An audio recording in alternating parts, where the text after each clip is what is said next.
Assalamualaikum warahmatullahi wabarakatuh. Kapa Ivan anu kuring hormati sarta rerencangan-rerencangan anu kuring banggakan. Langkung dipayun urang panjatkan puji sinareng syukur ka Gusti Allah. Margi urang diberi kaneh kesempatan kanggo ngariung. Kawitna kuring paling ngedalkeun seueur hatur nuhun dibikeunna kesempatan ka kuring kanggo nepikeun hiji biantara anu berjudul kanker. Saderek sakantenan, kanker merupakan penyakit anu mempupuskeun kadua sanggeus penyakit jantung di dunia.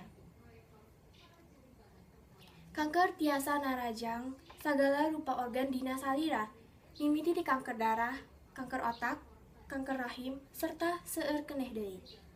Kanker nyaeta penyakit anu sesah pisan kanggo didamangkeun, nepi ka sadaya perkawis penyakit kanker boga tungtung tiwasna. Kiwari parantos seueur wargi-ragi urang anu kakenaan penyakit kanker di Indonesia. Urang minangka jalmi anu dibikeun keneh kasehatan kudu bersyukur ka Gusti Allah.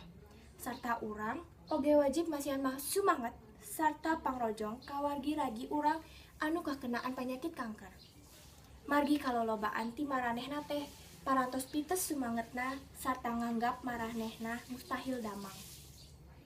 Wangun sumanget sarta pangrojong eta tiasa mangrupi saur-saur anu memotivasi para penderita penyakit kanker supados angger tiasa usaha kanggo damang. Lamun kersa urang oge tiasa masihan bantuan liwat materi ngemut waragat pangobatan penyakit kanker ngaleueut waragat anu ageng pisan.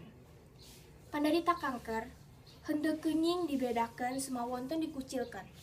Maranehna kalintang pisan merlukeun pangrojong ti urang supados tiasa angger sumanget ngalawan penyakit kankerna. Saderek sakantenan, penyakit kanker nyaeta penyakit anu ngabahayakeun pisan. Lamun penyakit kanker parantos sumping, urang teu bisa nyingkir. Nanti keur tiasa anu urang pigawe nyaeta nyegah datangna penyakit eta.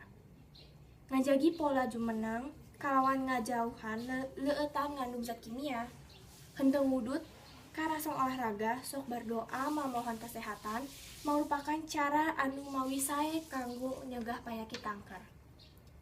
Kitu anu tiasa kuring sampaikeun, menta hapunten lamun aya ceuk saur kuring anu kirang ngawidian di mana saderek sakantenan. Mugi-mugi biantara kuring ayeuna tiasa ngarojatkeun kapadulian urang ka kasehatan salira urang nyalira sarta para penyakit kanker. Akhir saur kuring ucapkeun hatur nuhun. Wassalamualaikum warahmatullahi wabarakatuh.